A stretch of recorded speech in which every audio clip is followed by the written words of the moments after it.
ఈశ్వర అనే శబ్దం సనాతన ధర్మంలో గొప్ప పౌరాణిక, ఆధ్యాత్మిక మరియు తాత్విక విశిష్టత కలిగినది. ఈశ్వర అనగా సర్వాధిపతి, సృష్టికర్త, స్థితికర్త, లయకర్త మరియు సర్వస్వరూపుడు. ఈ పదం ఆధ్యాత్మిక గ్రంథాలలో శివుడికి లేదా సర్వశక్తిమంతుడైన భగవంతుని గుర్తించేందుకు ఉపయోగించబడుతుంది. ఈశ్వర అనే శబ్దం గొప్పతనం. 1. అనంత శక్తి. ఈశ్వరుడు సర్వశక్తిమంతుడు, సృష్టి, స్థితి, లయాల నియంత్రణకర్త. 2. అఖండ ప్రేమ. ఈశ్వరుడు నిరంతరమైన ప్రేమ, క్షమ మరియు దయలో ఆవిష్కృతుడు. 3. తత్వబోధ. ఈశ అంటే అధిపతి. ఇది సర్వంపై ఆత్మస్వామ్యాన్ని, నియంత్రణను సూచిస్తుంది. 4. వేదముల ప్రాముఖ్యం.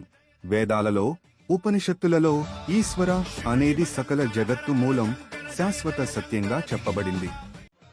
ఈశావాస్యోపనిషత్తు. ఈశావాస్యం ఇదగం సర్వం అనే వాక్యం సర్వలోకాలను ఈశ్వరుని ఆవరణగా భావిస్తుంది. 5. ధార్మిక గమనం. ఈశ్వరుని ఆరాధన మనిషికి శాంతి, ధర్మం మరియు మోక్షాన్ని కలిగిస్తుంది. ఆధ్యాత్మిక స్పృహ. ఈశ్వరుడు వ్యక్తిగత ఆత్మకు దగ్గర, జీవుడికి సహాయకుడు. భక్తి.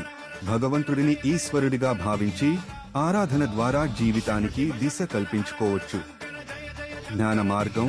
ఈశ్వరుని చైతన్యముగా చూడటం మోక్షానికి దారి చూపిస్తుంది. నిత్య ఉపయోగం. ఈశ్వర అనే శబ్దాన్ని జపించడం మనసుకి ప్రశాంతత, ఆత్మ చైతన్యాన్ని ఇచ్చే శక్తి కలిగిస్తుంది. ఈశ్వరుడి పట్ల భక్తి మరియు జ్ఞానం కలిగి ఉంటే మనిషి తన జీవితానికి గొప్ప తత్వాన్ని, సారాన్ని పొందగలడు.